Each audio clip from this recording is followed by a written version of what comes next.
ser origen también de hernias lumbares superiores. Y abajo, en la unión de la cresta ilíaca, el oblicuo mayor, oblicuo menor, pueden presentar también un defecto en forma triangular, el triángulo de Petit. También puede ser origen de hernias lumbares inferiores. ¿Quién es el elemento que sale por estas hernias? El riñón.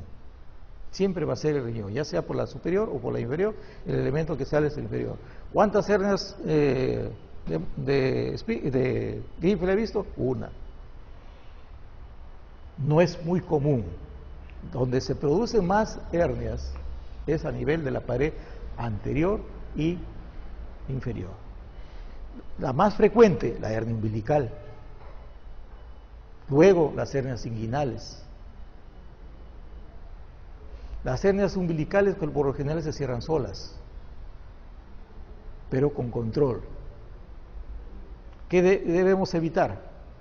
Que tenga tos, que se estriña o que tenga diarreas. Las fajas lo cuelgan de recuerdo cuando tengan una. ¿La faja qué hace? Da más presión al abdomen y hace que la hernia no cierre. Las fajas hay que colgarlas o decirle a la abuelita que lo use ella, pero al bebito no, el bebé está libre. Las inguinales tienen que operarse. Los libros dicen hernia inguinal diagnosticada, hernia operada, pero hay que darle tiempo. ¿Por qué se presentan las hernias inguinales? Porque nació prematuro o por debilidad de la pared.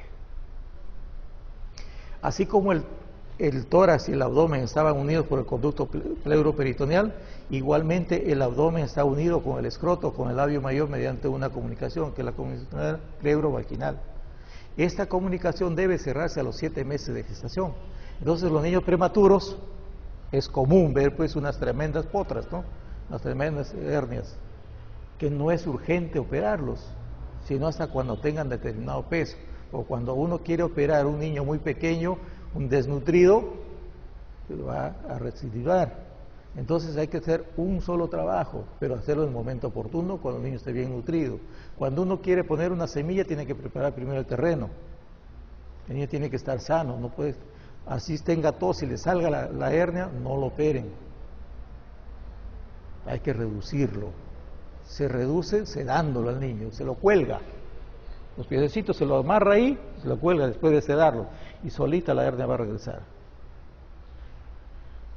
Tengo más de 25 años de cirujano pediatra y solamente he operado una hernia atascada, y eso hace poco. ¿Por qué? Porque ya lo manipularon, ya sabe de matoso. Pero es muy penoso operar una hernia porque ya la anatomía se deforma y puede recidivar.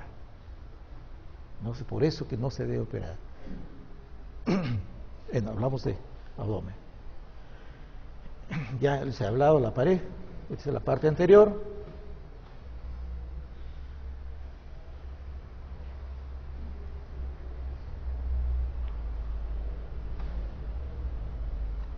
Esto es lo más importante.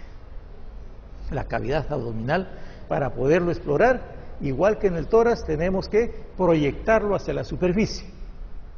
Y cada elemento tiene una proyección. Esta es la proyección de los elementos más importantes que hay dentro de la cavidad abdominal. Son 9 espacios que lo conforman líneas verticales y líneas horizontales. La línea vertical es la misma de acá, la línea media clavicular. Lo cruzamos con la línea subcostal y la línea biespinosa y nos da 9 espacios. 2 laterales y superiores, 2 mediales y laterales, 2 inferiores y 3 centrales. Los hipocondrios, derecho e izquierdo, los flancos, derecho e izquierdo, las fosas ilíacas, derecha e izquierda, epi, meso, hipogastrio. Cada espacio tiene su víscera correspondiente, pero no es exclusiva. Cada espacio de estos tiene su víscera correspondiente, pero no exclusiva. ¿Por qué? Porque hay vísceras que se imbrincan. Por ejemplo, en el epigastrio, no es exclusivo del estómago. ¿Por qué? Porque el hígado está por encima del estómago. Se cruza el lóbulo izquierdo. El lóbulo izquierdo del hígado puede llegar hasta el hipocondrio izquierdo. Entonces hay que saber encontrar, hacer el examen de acuerdo a nuestra historia clínica. Entonces, de acuerdo a mi historia clínica, yo voy a poder examinar y saber qué víscera está comprometida.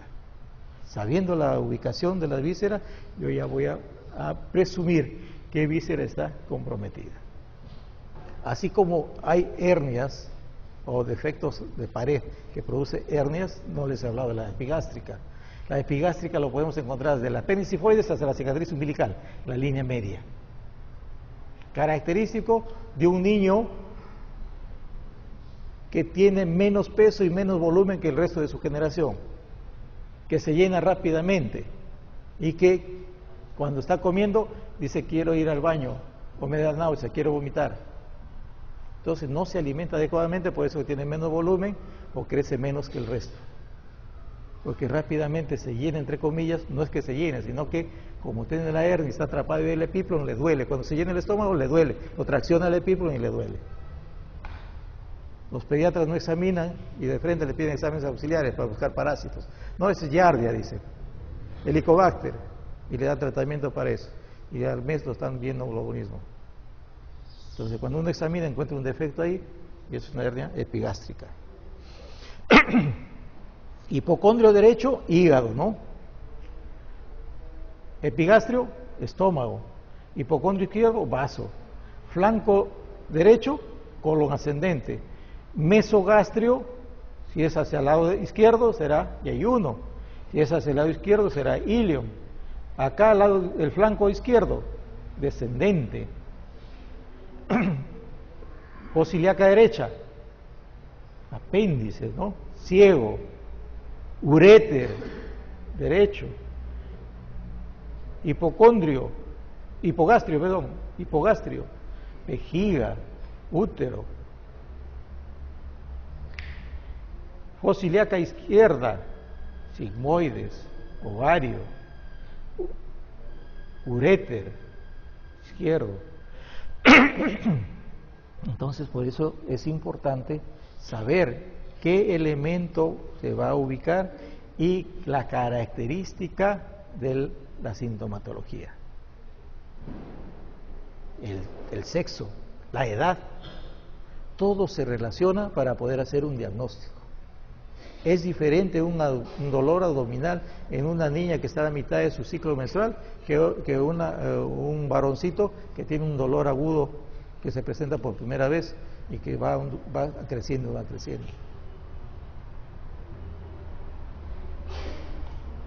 ¿No? Uno puede ser una explosión de un óvulo que da irritación peritoneal cuando es abrupto, que sangra mucho. Produce una sintomatología muy semejante a una apendicitis. El dolor por una apendicitis es muy característico, es un dolor que nunca se dio, que empieza y sigue. Es un dolor que lo saca a usted del ambiente que se encuentra. Lo despierta si está dormido, lo aparta si está en una reunión, estará presente pero no participa de la reunión. Y sigue el dolor. Comete la estupidez de darle analgésico, o sea, ahí se lo friega, ¿no? ¿Por qué? Porque lo hace que 6 horas más pase el proceso y siga avanzando el proceso. Si es un niño pequeño, a las 18 horas se perfora. Niñito mayor, a las 24 horas. Un adulto después de las 24, 48 horas, ¿no?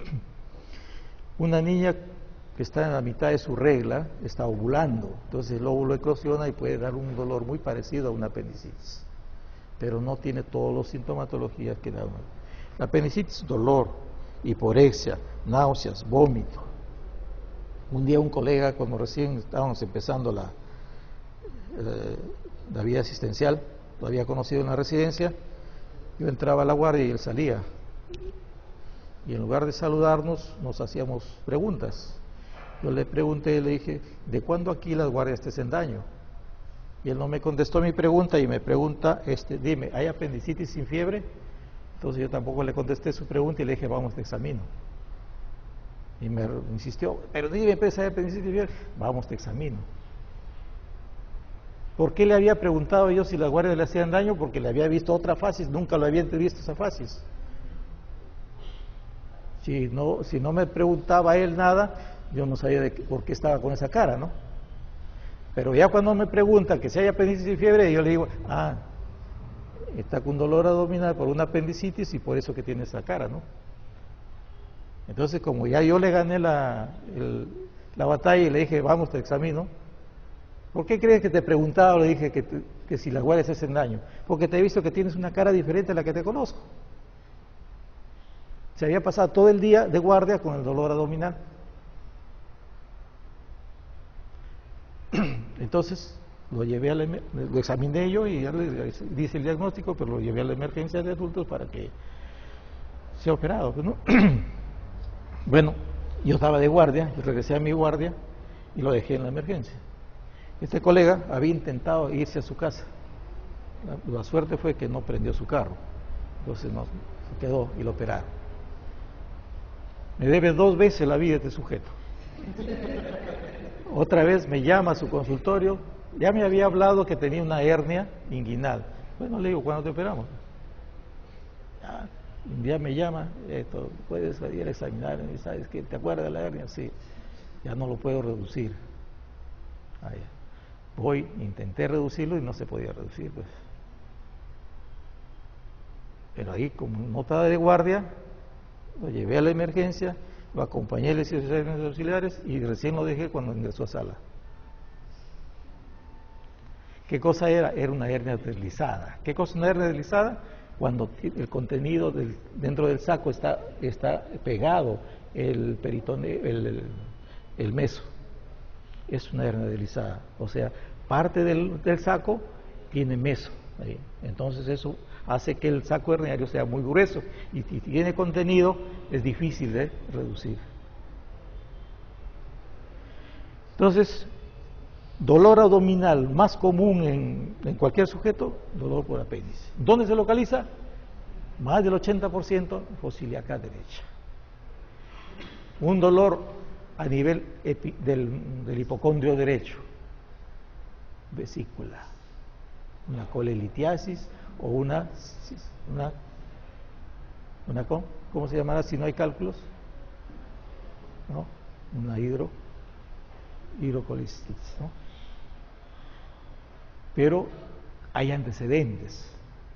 Ya ha habido cuadros anteriores, en cambio la apendicitis no ha habido cuadros anteriores. Es por primera vez que se da. ¿Ya? ¿Y cuándo se presentan estos dolores a nivel superior? Cuando hay comidas copiosas o grasas, huevo, palta, ¿no? Esas cosas.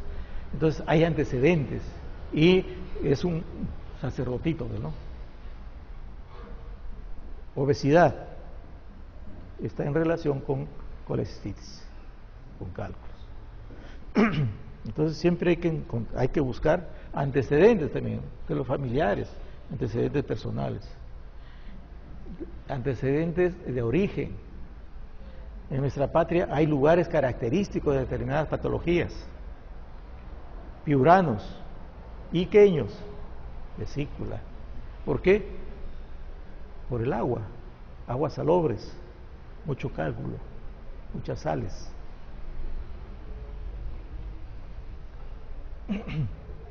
Ya hemos hablado de estos cuadrantes. Ahí están los elementos que pueden proyectarse, ¿no? Ahí están las vísceras que hemos hablado.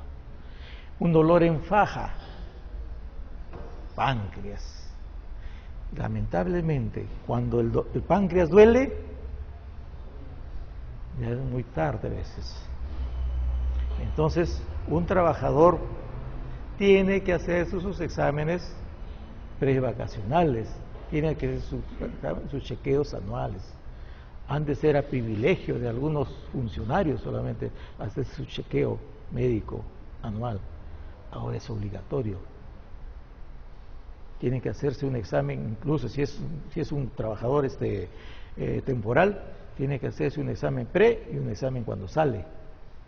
Hay un decreto ley que obliga a que un trabajador tiene que tener controles periódicos. Hay un área de medicina ocupacional. ¿Para qué sirven estos exámenes pre-vacacionales? Para detectar cualquier patología severa precozmente, especialmente los cánceres. No hay que tratar de bypassear estos exámenes. Es la peor idiotez que uno puede cometer, de tratar de bypassear los exámenes peores. Y son gratuitos. Pero hay algunos que son muy vivos, entre comillas, y tratan de bypassear. La ubicación entonces de los elementos lo tenemos allí. Se proyectan hacia la superficie para poderlos explorar, para poderlos examinar y hacer un diagnóstico de acuerdo a la sintomatología que nos presentan nuestros pacientes. El diagnóstico tiene que ser clínico. Claro que a veces hay patologías muy complejas que necesitamos no solamente de un examen auxiliar, de 2, de 3. ¿Por qué? Porque tenemos que ubicar exactamente dónde está el problema. Pero el diagnóstico tiene que ser presuntivo. Tenemos que acercarnos a hacer un diagnóstico por aproximación, no por una cantidad de patologías. Pueden haber patologías que simulan mucho. Por el tipo de sintomatología puede simular 1 o 2 enfermedades. Por eso dice, tal cosa, a descartar tal cosa. ¿Por qué? Porque hay sintomatología muy semejante. Vamos a ver entonces. La pared abdominal tiene su fascia. ¿Quién lo cubre al abdomen? El peritoneo. Igual que la pleura, igual que el pericardio, el peritoneo también tiene 2 hojas. Una parietal y otra visceral. ¿Ya? El espacio también pleural, peritoneal es virtual. Sirve para el desplazamiento de las vísceras dentro de esta actividad, evitando la fricción entre ellas.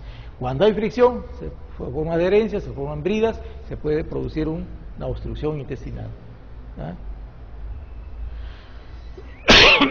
Los músculos que conforman, ya lo hemos visto, ahí está el oblicuo mayor, que se continúa al serrato mayor. El serrato mayor termina arriba y empieza en forma de cadena el músculo oblicuo mayor. ¿Ya? Pero el oblicuo mayor solamente llega hasta una semiluna, por eso se llama arco semilunar. Hasta ahí llega el músculo y ya empieza ya la aponeurosis. Y el oblicuo menor nace de la cresta ilíaca y se va hacia arriba, en forma muy parecida a los músculos intercostales, que se intercruzan. Uno baja y el otro asciende. Y el transverso nace de la gran masa lumbar y se va transversalmente, por eso se llama transverso.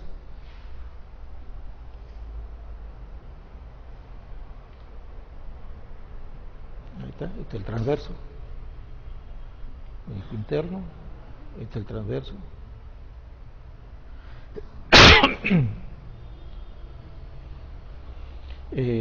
Quizá algo que me he olvidado de las últimas costillas. ¿Cuál es una de sus principales funciones de los huesos? Protección, ¿no es cierto? Protección. ¿Y usted sacaría la 12ª costilla? No es huequito, ¿no es cierto? No es calabacita, ¿no? Las calabacitas no las sacan. ¿Qué cosas están haciendo? Están desprotegiendo su riñón, pues. Si esta talía, como es calabacita, se saca la 12ª costilla, ¿no? Para tener una mejor cinturita. El recto abdominal va a empezar entonces del cartílago común y del apéndice sifoide. De ahí se va a originar y va a terminar en el pubis, ¿no? Una faja muscular, pero como si fuese una salchicha, con fascículos musculares unidos entre sí, pero no tiene aponerosis, no tiene cubierta. Ahí está, como si fuera una salchicha, pero no tiene cubierta propia. Sus vecinos tienen que acudir a cubrirlo, y eso se llama el estuche de los rectos, que es diferente en los 2 tercios superiores. En los 2 tercios superiores, de aquí hacia arriba, a esta altura más o menos, y aquí se presenta el ángulo, el arco de Douglas. ¿Ya? Una vez una trabajadora de mi servicio se hospitalizó y me mandó llamar porque le habían dicho que tenía una tumoración y que tenía que operarse. Pero esa tumoración le dijeron que podría ser un cáncer. Así que voy a examinarlo. Y digo, ¿qué molestias tenías? Solamente un dolor acá. ¿Eres estreñida? No, solamente tengo este dolorcito. Me lleva mi mano. y lo reduje, pues, yo digo, es una hernia. Así que, como conocí a algunos cirujanos de adultos, lo llamé a uno de ellos, era un doctor Arias, Luis Arias, flaco, alto, dibujante. Maestro, le digo, ¿cuántas hernias de Spiegel ha visto? Ninguna, Mondragón, me dice, ninguna. Bueno, le voy a presentar la primera, le digo. A ver. ¿Y por qué está hospitalizada? Por eso le digo, pero dice que es un tumor. Entonces fue a cambiar toda la historia clínica de la señora. Le dieron de alta. Porque no le parecía mayor cosa, pero eso, ¿qué cosa hay que hacer? Ponerle una mallita y cerrarlo. Pero son raras, pero donde hay una zona débil puede producirse una hernia. Y aquí, en la línea epigástrica, es una zona débil.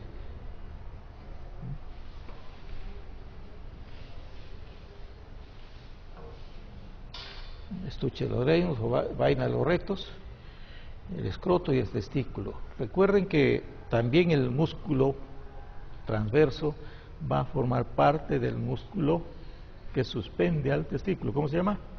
El cremaster. El cremaster. O sea, la prolongación del músculo transverso va a formar el cremaster.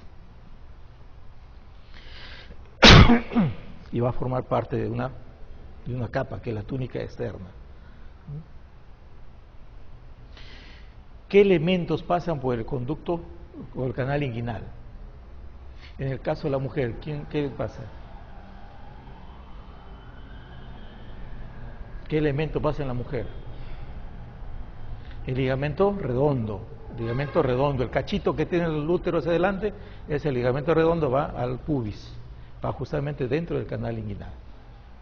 En el varón, el que es diferente a todos, ¿no? Cuando usted lo diseca, el que es diferente al resto es el conducto deferente, el más grueso, más duro, conducto deferente. Le sigue la arteria, en este caso la arteria testicular o espermática. Luego el nervio abdominogenital. Después ya vienen los plexos pampiniformes, hay uno anterior y otro posterior. Son vasos venosos. En el lado izquierdo puede haber una ingurgitación de estos vasos venosos y se forma el varicocele. ¿Por qué? Porque la desembocadura de la vena espermática es a la vena renal y es así en forma perpendicular. Entonces el retorno venoso ahí es dificultoso. En cambio en el lado derecho es en forma oblicua, a la vena cava. Es más fácil. Por eso que normalmente no hay varicoceles en el lado derecho, pero sí en el lado izquierdo puede haber. Solamente he visto un caso de dos gemelos que tenían varicoceles en ambos lados. Dos hermanos gemelos que tenían varicoceles en ambos lados. Se supone que las dos desembocaduras de esas venas eran a las venas renales y no al lado derecho a la vena cava.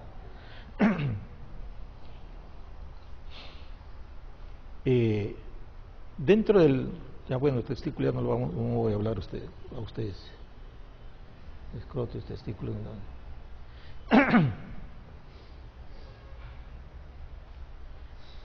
Vamos a hablar un poquito más de la vísceras abdominales. El esófago, les dije hace un momento que tenía tres porciones: cervical, torácica y abdominal. Dentro del abdomen, el esófago puede tomar diferentes dimensiones. Cuando hay una atresia de esófago, generalmente tenemos un esófago muy corto, y el ángulo que se forma en la desembocadura del esófago con el estómago es un ángulo recto u obtuso. ¿Por qué? Porque el esófago es muy corto, entonces está metido dentro del tórax. Por eso es que se presenta reflujo gastroesofágico. ¿Ya? Entonces, para operar el reflujo gastroesofágico hay que hacer una bufanda con el polo superior del estómago. Se jala el polo superior del estómago y se le hace una bufanda al esófago para poderlo descender. Pero hay que desprenderlo del diafragma. Hay que evitar lesionar la arteria diafragmática inferior. hay que evitar lesionar a los que dicen que son vagos, pero son más activos que, ¿no? ¿Por qué? Porque esos van recorriendo todo el tronco prácticamente. Entonces hay que evitar lesionar esos elementos y poderle hacer una bufanda ahí, la operación de Nissen se llama, ¿ya? Para evitar el reflujo. Entonces el esófago a nivel abdominal es más o menos de entre 5 a 6 centímetros normalmente, y el ángulo de desembocadura debe ser agudo. El ángulo cardíaco debe ser agudo. Cardíaco de cardio, no de corazón. El vago derecho es posterior, el vago izquierdo es anterior. No hay un verdadero esfínter a nivel de la desembocadura de cardias, ¿ya? Se le considera esfínter, pero en realidad no hay un verdadero esfínter.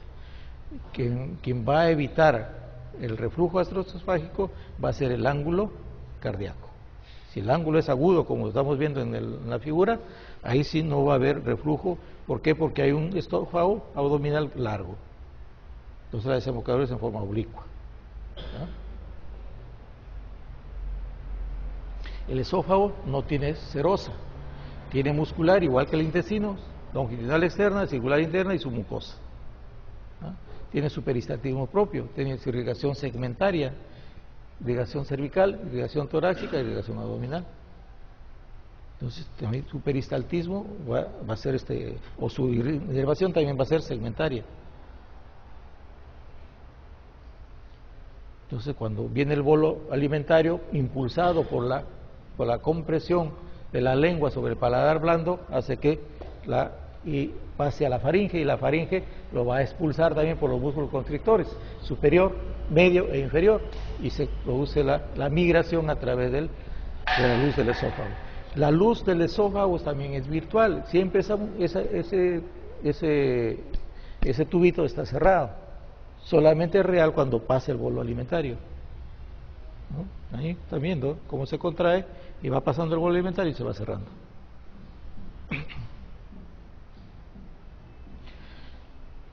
Se le considera el esfínter inferior acá, cuando pasa al diafragma. Es el esfínter inferior, no el de la desembocadura, no acá en el largo cardíaco, sino acá, ¿ya? O estrechez inferior, no esfínter, sino estrechez inferior. La primera estrechez es en su nacimiento, detrás del cricoides, donde se diferencia de la faringe. Y luego a nivel ya de la tráquea, cuando lo cruza la arteria aorta.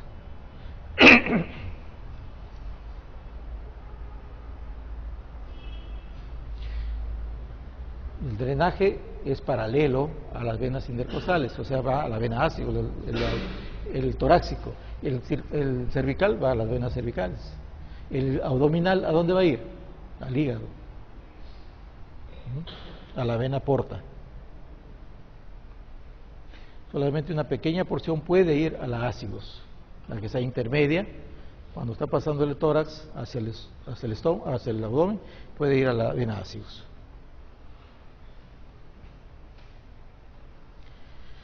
Luego ya los órganos supramesocólicos, el estómago se diferencia del resto de los órganos del tubo digestivo, porque tiene una capa adicional, ya tiene una capa diferente que la longitudinal y la circular. Hay una capa oblicua o en espiral que le da esa conformidad de contracción segmentaria también. ¿Para qué? Para propulsar el bolo alimentario, para emulsionar a los alimentos. Pero ya está. Ustedes lo van a tener esto. Creo que van a revisarlo. Está bien explícito. ¿Ya? Disculpen la hora, es muy largo. Para 2 horas hablar de tórax y abdomen es muy largo. ¿Ya? Ya es el otro profesor ahí. Bueno, muchas gracias.